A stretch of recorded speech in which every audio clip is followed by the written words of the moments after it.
Hey, Lisa.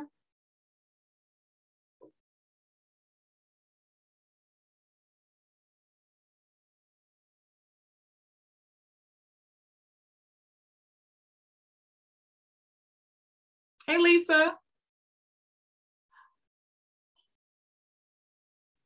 I can't hear you.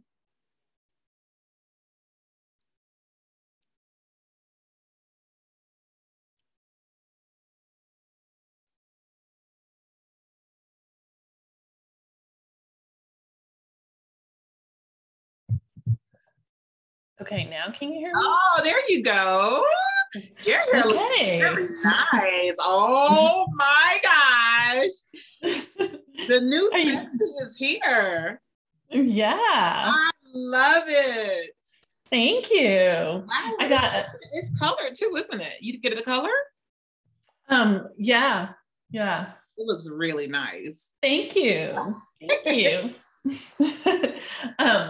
Okay, I'm ready to go. So we have 5 people. Yeah, it looks like we have 5. 1, 2, 3, 4, 5.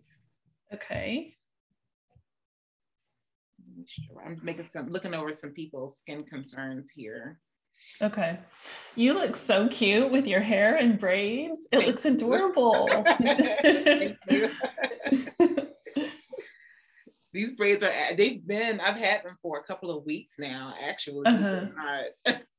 Really? It seems like I've gotten a lot of compliments. So maybe like the 3 week is like the magic time. Like after 3 weeks, people really start to notice them. No, they look super cute. I like them. Thank you.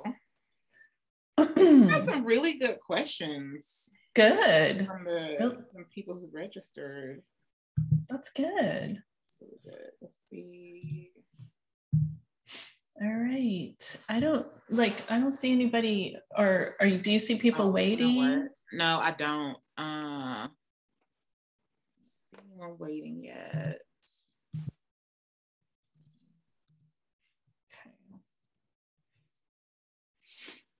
Well, I'm glad we got some signups. Yeah, I am too. So did they send you questions like ahead of time? Yeah, so on the sign up, it was their name, email address, and then skin concern, and they were able to fill that out. Oh, good. Okay. I wanted to know what everybody was sort of like, what they were dealing with. Mm-hmm. You know what I didn't think of? Well, I did send an email this morning, but I should do a, hey, we're starting now kind of thing. Yeah, with a link. Because I sent the link this morning. You did? Mm-hmm. Okay. Let me just see here.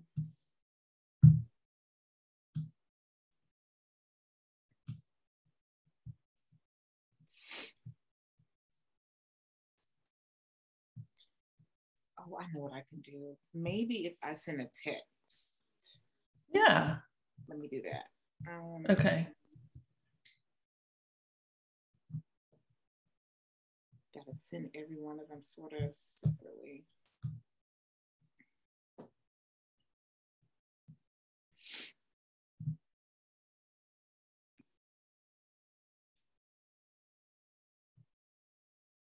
Because their phone numbers on here. Can you hear background noise? Oh.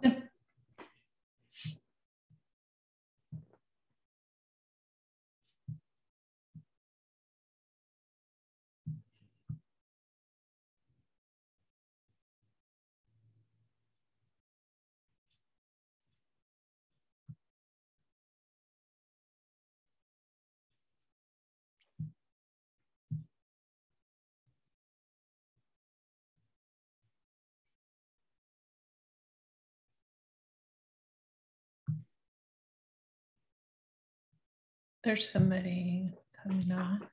Okay.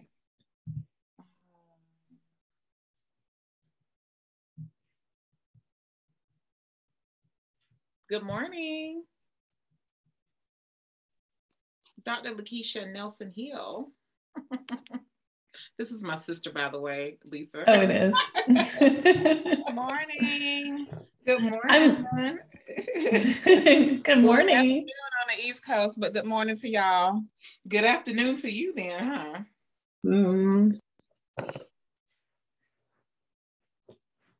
I'm going to mute myself. Okay, now.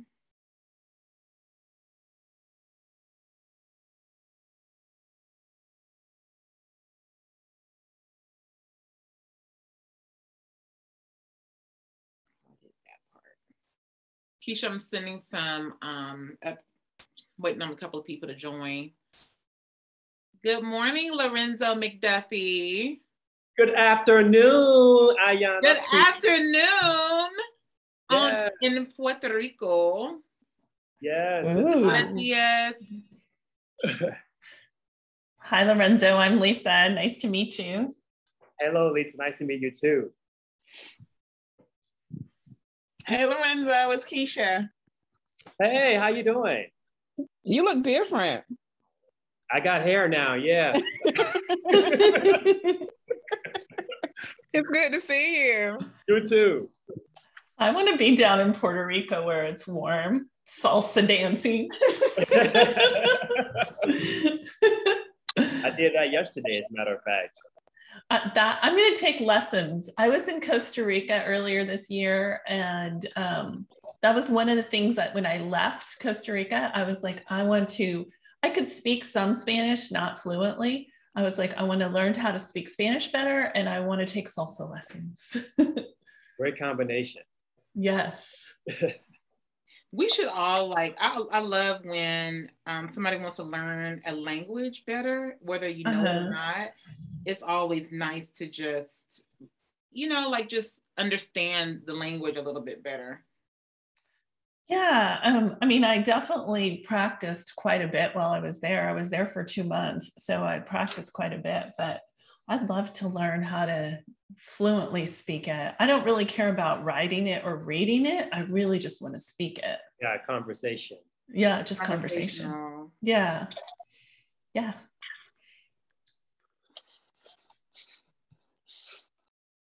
Okay, I'm gonna wait just like 2 more minutes for a couple of other people.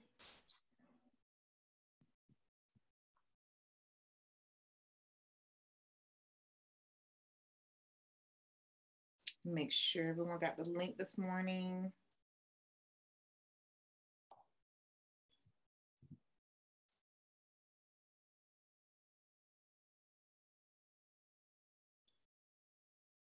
Lorenzo, are you in school right now? Yes, I am in the middle of writing my dissertation. I expect to finish the first full draft next month for my committee review. And I'm expecting to defend it probably, between February and March. Mm-hmm. But it's been a lot of work. It's a lot of work. So I took 2 weeks off from writing and I started again yesterday. Oh, man. It's intense. It seems so easy for you, though. Oh, my goodness. Writing is my love, but it's also my pain. Look, if it's painful for you, imagine how it will be for someone who isn't as affluent as you are. Wow. Yeah. But yeah.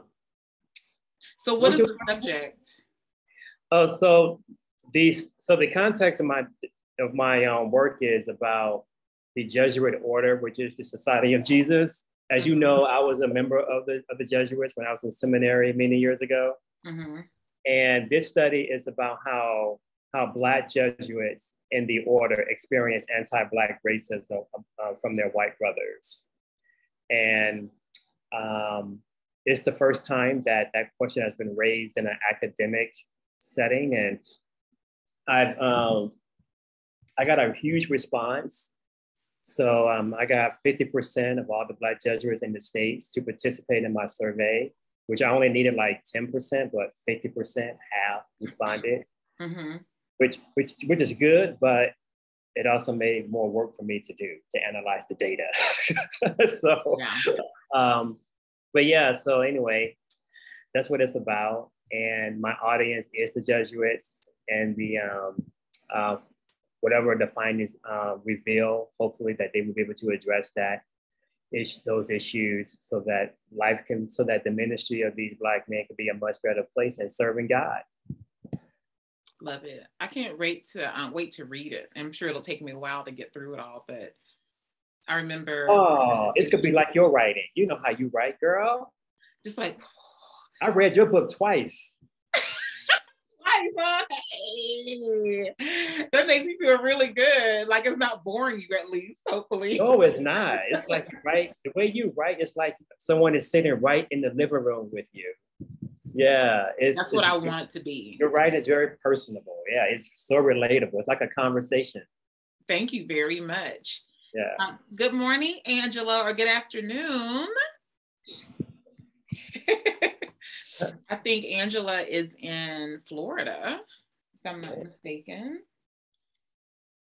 So good morning or good afternoon to you. And I think we'll go ahead and get started because I know that everyone who's on here has also a question about a skin concern that you have. And I want to make sure we have enough time for all of your questions as well. So everyone who is on the call is very familiar with Ayanna Denise and familiar with me. And so I'm super duper happy that you all joined me this morning and took time out of your day to learn a little bit more and also ask questions that you need to ask. There's always something to learn. Angela says, good morning to everybody, by the way. She put that in chat. Thanks for sending that, Angela. A lot of people know me because of the products, which is Ayanna Denise, and like Lorenzo mentioned earlier, from the book that he read, which is the Good Skin Bible. That was my first publication dealing with skincare and helping people have healthy skin, which is my focus. There's plenty of people who focus on cosmetics, and that's great. Skin augmentation, improving the appearances or getting it aesthetically how someone may be wanting it to look. That is not my focus. My focus is to make sure skin is healthy, to help people understand the skin organ as an organ, just like people have been able to really get into their gut health and into their heart health and into their keeping their lungs healthy and things like that in their digestive system and doing all of these things to improve their lifestyle. So that is the same thing I do for skin. I love the fact that I have learned so much. And the reason why I have learned so much is because my background is actually designing. And when I design clothes, I actually traveled quite a bit, and it gave me the freedom to understand different cultures, not just in a social way, but also genetically, how they work. So one of the first things I did was when I understood river people and understood their diet, and I compared them to maybe someone who grew up in New York, or their people were in New York, in the city, I was able to understand like how their diets should work genetically. So that really is what helped me fall down a rabbit hole, along with the fact that when I was around 23, 24, around there, I started getting yeast infections consistently. I also had a lot of allergy issues. And the best answer a doctor could give me was, oh, it just happens. It just happens. And I was like, that's bullshit. I'm not taking that at all. So that's really what had me like really dive into holistic health. And while I was doing holistic health, it evolved into focusing on the skin, because the skin was a window to all the other organs. So if I could understand the skin and how it works and how to nourish it, I could actually understand what the other systems of the body needed as well, because the skin is the window. It could reveal a lot of things, just like the eyes can reveal a lot of things. The skin can do it as well. So visually, we see what's going on, but a lot of people don't understand that, and they assume that something's just wrong with their skin. But in reality, the skin is telling you something else that's going on inside of you. So if you can focus on that, you can also help the rest of your body holistically. So that's how I started falling in. And then I discovered that selling products was not enough. I had to educate people. So that's when the Good Skin Bible was published. And also I started the skin services a little bit before that. Because estheticians were not really able to focus on different skin as it was. It was always if someone had an issue and they wanted to cover it up or they wanted to zap it. But then again, what happened was people had to keep getting zapped. Well, how do we stop the zapping? How do we stop them from doing that? Who wants to get zapped every time they come see you? You know, who wants to go through that pain? So that is how my study has continued to develop, and it continues to health-wise. The more I understand about nutrition and the more I understand about how pollution and the environment affect our skin, the more I understand it, and I'm able to relay that information to you all as well. So I appreciate you all for joining me so much. This is my first webinar, which is the top 3 tips I have to have natural, healthy skin during the winter. Everyone goes through it. You know, people think that their skin is just, oh my God, it's just so dry and something's wrong with my skin. But it's not. Nothing's wrong with your skin. Your skin is saying, hey, we need a little bit more of this, or we need a little bit more of that. So we're going to go into our first topic, which is hydration. And this is a very important sort of like common sense thing, but we don't think about it because it's not summertime anymore. In the summer, it's hot. It's, oh my God, I need to drink more water. You know, I need to drink Gatorade, which is what a lot of people drink, or a sports drink. But what happens in the wintertime? We think because it's not hot that we don't need more water. But the reality is we need to still up our water. If you're going down the water, pick it up. And then also what happens during the holiday is we start feeding in sugary drinks. There's more wine, we're being more festive. We have eggnog, we have cider, we have hot cocoa. We have all of these sugary drinks, and we're not really picking up our water intake at the same time, but we need to, because we need to flush the toxins out of our body. We need to flush that sugar out of our body as well. And we also need to make sure we're providing enough circulation for our skin cells to do their job. So every 2 to 4 weeks, our skin cells should be rejuvenating. What you see today from my skin should look different in 2 weeks, 2 to 4 weeks. About 4 weeks ago, I had a wild time. My business partner had a wedding. I was kicking back the rum. Right. And what happened was my skin was being affected from that. So in about a couple of days, I had dark spots on my skin. I looked a little bit dry. My texture was a little bit off as well. I wasn't like glowing like I felt like I should. And it was because of the up in alcohol. I had a lot of rum that I took in. Then on top of that, there were sweets. Okay, I got a couple of pound cakes and stuff like that in my system. But guess what? As long as I put that water in my body, 2 to 3, maybe not even 2 weeks later, those blemishes had cleared up naturally. I did nothing. I added nothing crazy to my skin. I continued my skin routine. I picked up my water intake. I think the only change that I made was I cleaned my face twice a day. So I cleaned it in the morning and I cleaned it in the evening with our cleanser. And so what you want to do is, when you're thinking about hydration, think about what your body needs. Naturally, your skin is going to be affected by it in a great way. So drink more water. I created this little drink today because I know a lot of people get bored with regular water, right? So if you want to spice it up a little bit, get some mineral water. It is great for you as well. It's hydrating. Add some berries to it, which, by the way, we'll go into the other reason why berries are really important for your skin. But you want to make sure to just drink that in.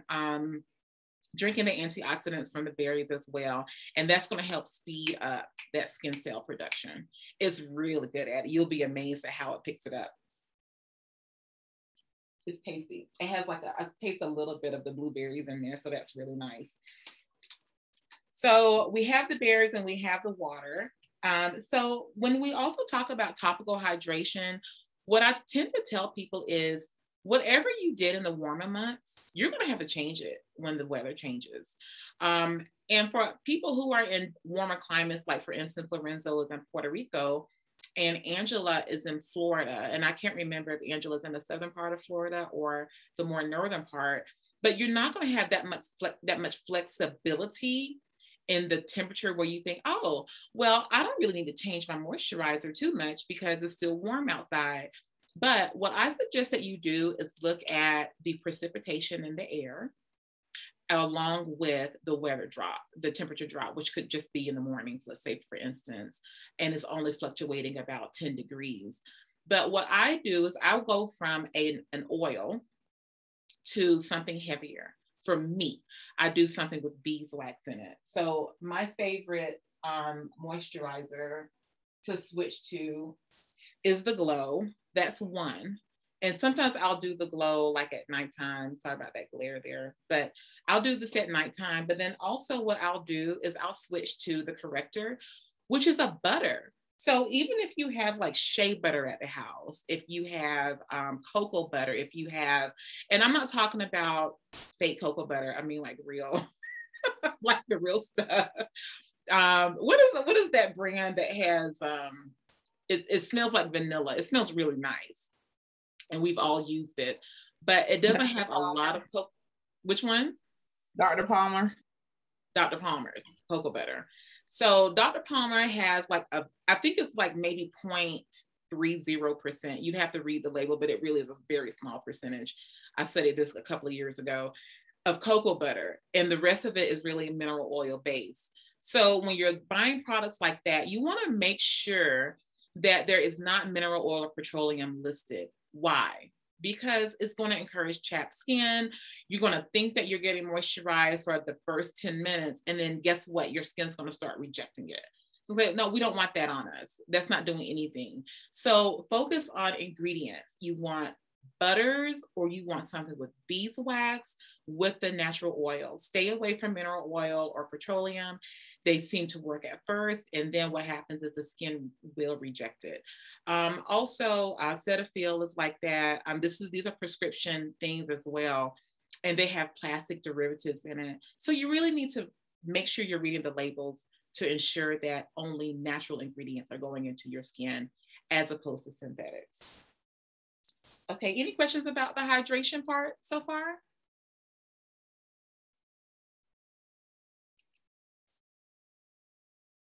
I have a question. Okay. What do you recommend? How many glasses of water per day? People always say 8 glasses, 10 glasses. What has been your experience and recommendation for glasses of water per day? Well, I have heard the 8 glasses a lot, and I really do believe that it is based on the person's weight. I don't think 8 glasses works for everybody.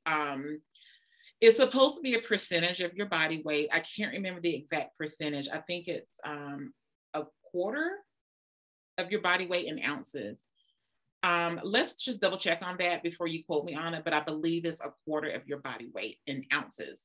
So if you are 100 pounds, 25 ounces is how much you're supposed to drink. 25 ounces is about maybe about 3 water bottles full of water. If you have a regular, let's see, this is, yeah, I think this is about 20, this may be 20 ounces, maybe 18, 20, this size right here. So if I were 100 pounds, I need about 2 of these per day, right? You don't want to do just go crazy on the water. So let's say, for instance, again, if you're 100 pounds, don't do 60 ounces of water. That's just way too much. There's a such thing as putting too much water into your body. But some signs that you need to pick up your water is dry mouth. That's a really great sign. If you're doing this a lot and there's nothing there, it's just dryness, that's another sign you need to pick up your water intake. On your skin. Headaches also, that's a very good sign of dehydration. Once you get the headache, we've probably taken it a little bit too far. Right, but that's a really good one, Angela. Like if you're getting headaches, It's like, okay, your body has tried to give you all the signs possible, and the only way it can really get your attention is to start shutting down something, which is where the headaches come in. So you definitely want to pay attention to your body before that headache comes. So that's a really, really great question about how much water to drink. Thank you. You're welcome. Thanks for that great question too. And thanks to Angela for chiming in. So the next thing I want to talk about is when you're doing these sort of topical applications, a lot of us have experienced hard water. Do you all know what hard water is? Yes, I live in Albuquerque. I know what that is. Yeah. You say that Albuquerque only has hard water? Well, maybe in North Valley, it was hard up there in North Valley. Yeah. And actually, a lot of places really do have hard water. The more, how do I put this? The more people that are in a particular radius, more than likely the higher chance of you having hard water. Cities have hard water. If you're in a more of a rural area, you're not going to have as much hard water because they're not doing as much treatment to it as they do with the city water, because they're having to reprocess water over and over again. But just a few weeks ago, in fact, it was Thanksgiving, I stayed at a hotel. I think hotels have the hardest water you could ever have. Because they have to put all this chlorine in there, because it's getting recycled to so many people. You know, I'm talking about especially major hotels, maybe not boutique hotels, but definitely major hotels. They have hard water. Thanksgiving, I stayed at a hotel and took a shower. And as soon as I finished, this was me, like, oh my gosh, what? Wow, I can't believe this water is that hard, that I'm getting itching and tightness. So the key to that, which I didn't have at the time, is honey.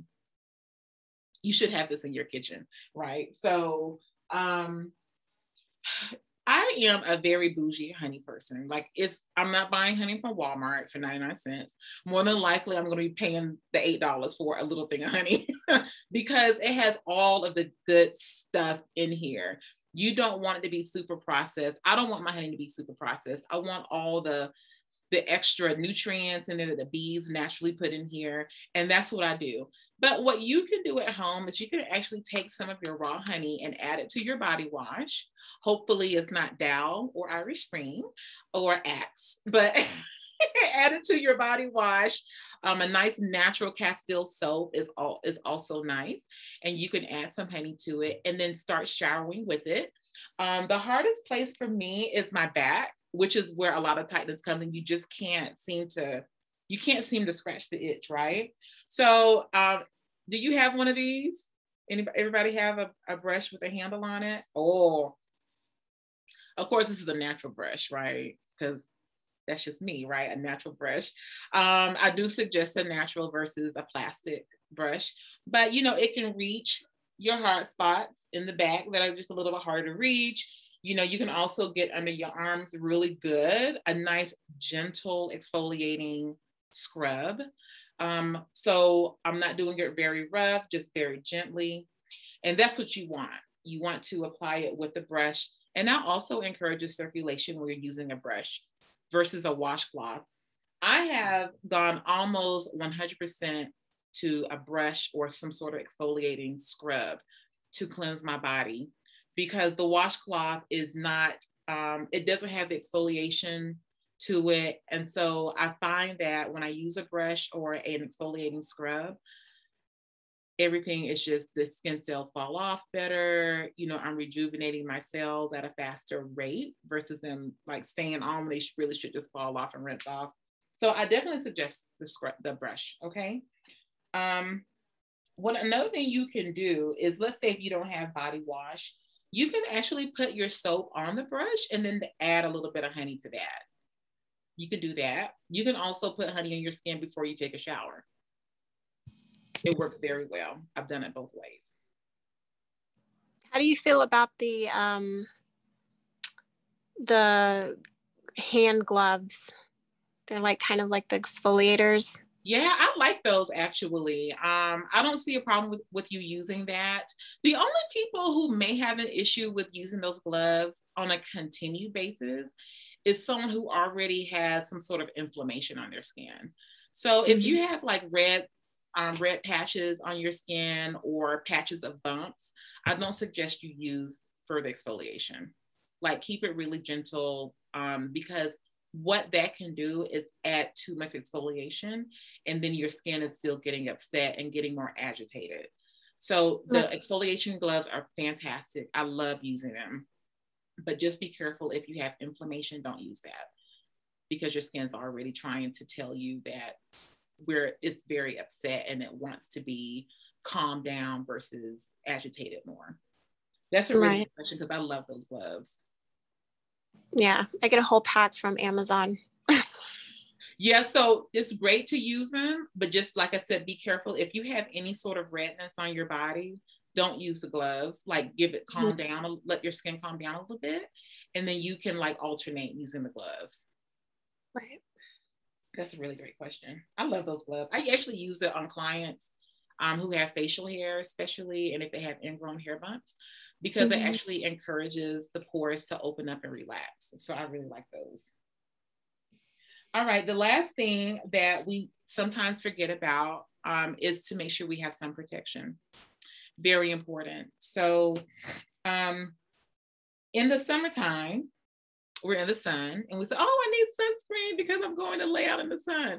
Well, unless you're a hobbit for the rest of the year, you need to continue thinking about sunscreen and sun protection. That does not mean that you need to find something with an SPF of 80 or something crazy like that. Lorenzo, since you read the book, and I think, if anyone else has read the book as well, there's a chapter specifically dedicated to SPF so that you have a great understanding of how it works. But what I want you to think about is, what foods can I eat that will actually help my body protect me from the sun rays? Again, berries. Okay, that's in my water, and I'm going to chunk up all those berries after I finish the water. Eat dark berries. They're your best defense against harmful sun rays. For your skin, if you have coconut oil at home that you even bought in the grocery store, guess what? It has a natural SPF in it. What takes away SPF are fragrances. So if you're like a body spray person, which we like fragrances sometimes, but you want to watch where you're spraying the body wash. Sometimes it's best to spray it on your clothes if you want the smell, because the alcohol will actually dehydrate your skin, and it'll also work against the SPF in coconut oil.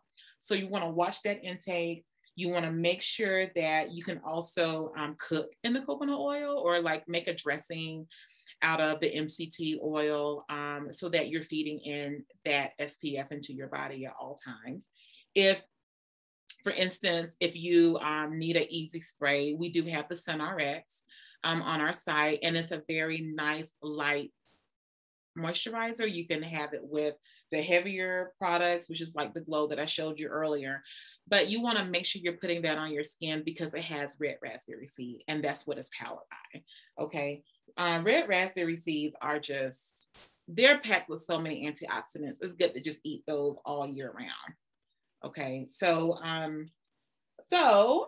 gave you all of my top tips for having really nice natural skin in the wintertime. But does anyone have any questions over that part? Good. Yeah, I have a question. Okay, I'm ready. So my son is going through puberty right now, and you know what happens at puberty? Pimples. Yeah. And given what you told us about taking care of the skin, what do you recommend and how to deal with pimples in a natural, holistic way without using some of the over-the-counter products that we find at Walmart? That is an excellent question, because I have a lot of clients who have kids around the same age as Queen. Queen is 10. There's a lot of us who have kids between the age of 10 and 13. And so that's when the skin is changing a lot. They're eating things at school. We don't know what they're eating. They're also outside. They're in PE. Here, there's a lot of dust. So I noticed that on my daughter's skin, she doesn't have any red bumps, but I do notice her skin texture is sometimes affected during the week. And so on Friday, I actually help her with her skin routine. So Fridays, we have a good facial, a nice cleanser, which is our step one, the toner, and then a nice lightweight moisturizer. Don't go too heavy on his skin for right now. Let's try to see what moisturizer is best for him. And the best way to start with a light moisturizer. And then if it seems a little bit drying, then let's go a little bit heavier, meaning add the glow or add some shea butter, just a little bit, a pinch. Like, don't go crazy on the shea butter. Just add a pinch in his driest areas, but still let that light moisturizer cover his face and see if that helps as well. Kids do not listen when you say drink more water a lot of times, and I understand that. So the best thing that you can do is just, let's say, make sure he has a glass of water with dinner. Just make sure, because you don't know what he's drinking throughout the day. They have candy at school. They're gonna eat it. We just can't be with them all the time, and that's understandable too. So just at home, you want to make sure not to give him anything sugary. So even juice, like, oh, you know what? Let's do some. How about a glass of almond milk? You know, as opposed to something juice and sugary. And just speaking of milk, also, you want to try to remove some of the dairy from his body. You don't have to remove all of it, but just start with one thing and also see when you add it back, what happens. With Isaiah also having asthma, this is something to really keep in mind. Asthma and eczema are very closely related. So if he has like an eczema flare up, same thing as with a person who has asthma, we want to see where that stress point is coming from that's causing the eczema to pop up. So with that dairy removal, that will also help with the eczema as well. Okay. That's a really great question, because all of our kids have to learn their skincare routine from us. You know, they're not going to just learn it from you don't want them to learn it from everywhere, just so you want to introduce it to them. And you answered my second question, because my second question was about eczema, because Stan has eczema. So thank you. You're welcome. It's so funny, because a lot of people who have eczema don't like that answer, you know, because they're like, but I like cheese and I like, you know, this and that. But the truth is that if you remove it from the diet, whatever stress is causing the eczema to flare up, your body is able to really bounce back from it quite quickly. So you definitely want to remove the dairy as fast as possible. That's gonna be interesting. It is. And you know what? The thing is that he may not be ready for that. And you can't force it, you know, so he has to be ready to remove it and just see how it works. But we can still encourage him to remove it. Maybe you should tell him, you know, you sound more gentle than me. I will happily talk with him about that. All right, I'll let him know. All right, cool. So we have a couple of really great questions too. Since we're talking, Lorenzo, since we were talking to you about the eczema, I want to address your concern with dryness and dry, cracking heels, feet, which I think I touched on a little bit earlier, but just to make sure, non-alcohol. So take out some alcohol, add more water, and then make sure your moisturizer has some beeswax in it. You can still use a nice natural lotion, but make sure to incorporate some beeswax. And then I think you're pretty familiar with the glow as well. So you can always focus that on the driest parts of your body. Or you can use it from head to toe. Sometimes I just slather it head to toe and go to bed. And then in the morning, I'm like a brand new Ayanna. I'm like, oh, fantastic. Thank you. You're welcome. Okay, Angela, you had a question about hyperpigmentation. And it's very interesting that you have that question, because when I thought about when you talk about the gloves, I actually felt like perhaps since you have hyperpigmentation, you might need to lay off of the gloves. And I'm going to tell you why. Usually hyperpigmentation comes after time and time again of some type of clogging of the skin. And what happens is the pores are getting upset, and then there's something that's burning them. So there may be something with alcohol that you're using that's causing the hyperpigmentation.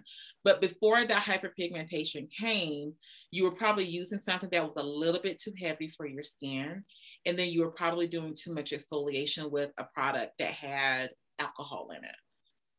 That's usually how hyperpigmentation develops. And then we try to just scrub it all away. Like, oh, I'll just scrub it away. But that's not how hyperpigmentation can fade. It has to fade through nourishment and helping those pores to open up, and then focusing on actually the complexion at that point. Okay. Well, the hyperpigmentation is mostly, and maybe it's not the right word to use, but it's on my face, and it's more just like from acne when I was a teenager. Yeah. So I do use products like vitamin C and so forth in the morning times. But I think mine is just from like post-inflammatory acne, if anything. It's really tough sometimes, because when you have acne as a teenager and you have it in adulthood, it's sort of like thinking about how long it took for it to happen. And you kind of want it to go away overnight, but really it does take time to go away. But what I really do suggest is focus on cocoa, like some sort of cocoa therapy, which the glow, I think you have the glow. Okay, you do? Yeah, I told you that was my favorite one. That's your fave, yeah. So if you just focus on using a pinch of that, but then also pair it with Daily Cure, which has peppermint in it, it'll continue to open your pores up. But stay away from anything with alcohol in it and mineral oil. Vitamin C can actually naturally be found in a lot of oils. It is in coconut oil, believe it or not. So what I suggest, if you're buying something that says it has vitamin C in it, really find out what the base of that serum is, because it may be mineral oil and it could be contributing to your hyperpigmentation prolonging. Okay. So the alternate, have you heard of I think I'm saying it right, bakuchi oil? Yeah, I've heard about it. I can't tell you anything about it. Is that the one with vitamin C in it? It's actually the plant version of retinol.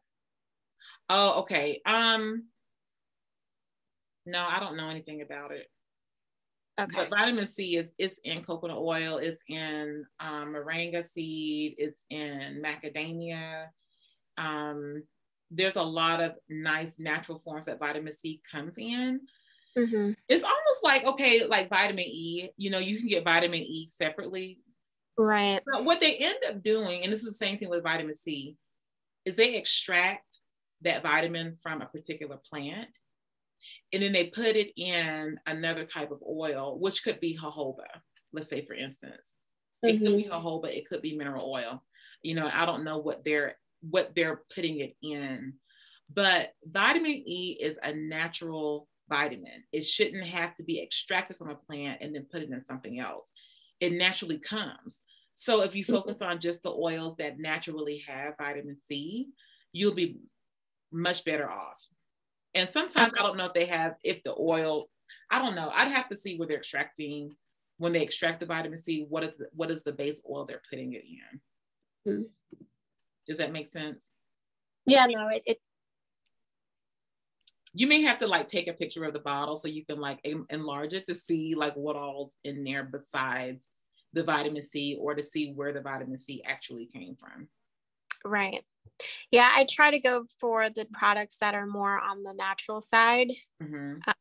So reading labels on products is very important to me, just like it is when I, grocery shop.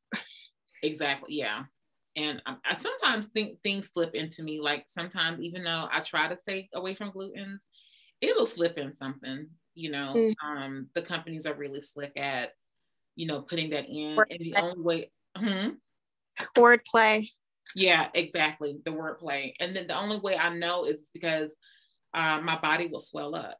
Uh-oh, shucks, what was glutens in? I don't remember eating anything with glutens, but it could have been like some sauce I had or something like that. And all of a sudden now I'm swollen because of the glutens that got into my body. It made it in. Okay, wonderful question, especially with the vitamin C, because that is a big question a lot of people have, because it is kind of a catch-all. And then also, just think about why you're taking the extra vitamin C. That's another really good question. The only time I have people increase their vitamin C intake is if they have sunburn.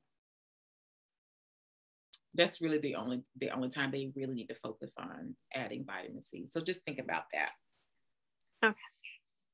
Okay, Lakeisha, your question on your skin was clarity, which is a really great question that a lot of people have.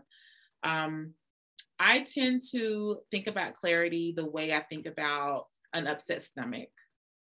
It's very related. Like if you're going through a time where, you know, your stomach is just upset, you have to like look through your pantry and see what is it that's upsetting my stomach. And it's not really a clear sign.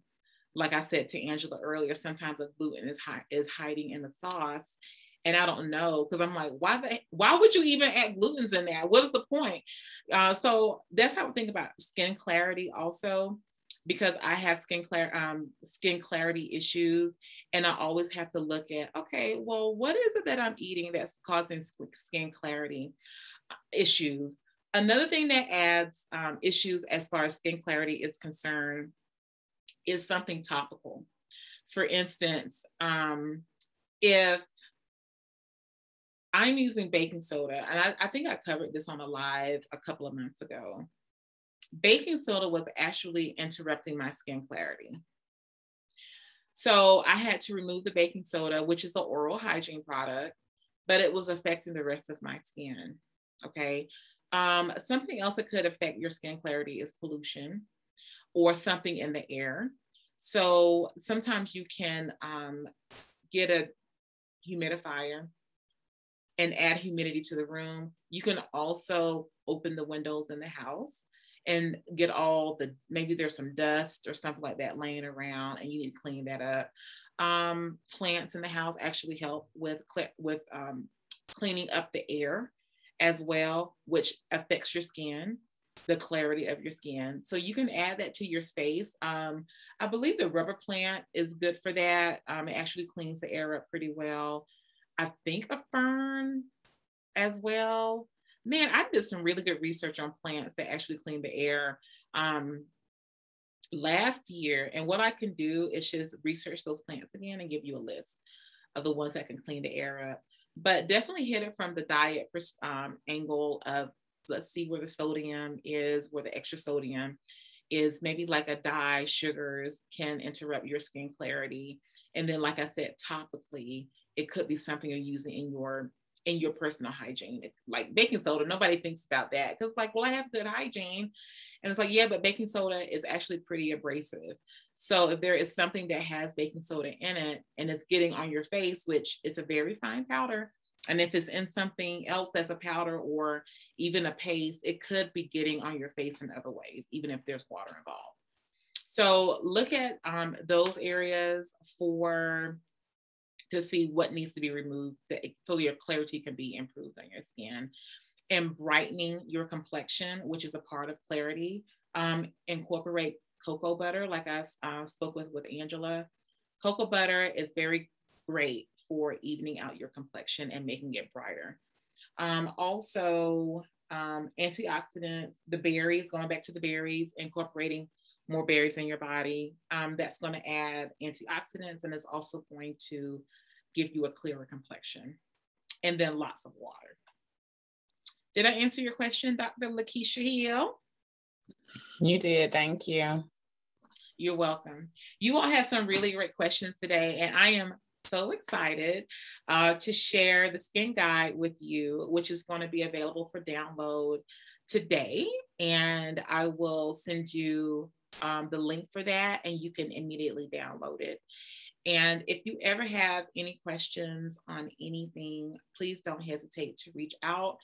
I'm going to try to put this webinar on our website today. It may be tomorrow though when it gets on there. So please feel free to share it with your networks, because I noticed that a lot of people have questions like this, but it's not a regular conversation. And I really want to like dispel that. Like, let's talk about our skin, just like we're now starting to talk about our hair and starting to talk about our diets. We, now those are regular conversations. So I want it to be the same with skin. If there's an issue, as opposed to just always covering up, let's talk about it and see where the problems may be and how we can make our skin better. So does anyone else have any other questions? No, this has been helpful. Thank you. Thank you all so much for joining. I hope you all have a wonderful Wednesday and eat something nice and nutritious today. And drink lots of water. Thank you. This was, I learned a lot. I never heard of skin clarity until today. So that's a new one in my vocabulary. Thanks to Dr. Lakeisha Hill. She Keisha, did you, Angela, did you see this was my sister Keisha? Oh my gosh. You know what? I would show my face, Angela. You really don't want to see me right now. They here. But it's good to hear your voice. Good to hear yours. Okay, you all. Well, thanks for coming, and we'll have another webinar next month. So if you have any suggestions of what I should talk about for 30 minutes, send me a message and I will see if we can create a nice webinar for it. Okay? Thank you. Okay, thank you all. Bye-bye. Okay, bye-bye. Bye.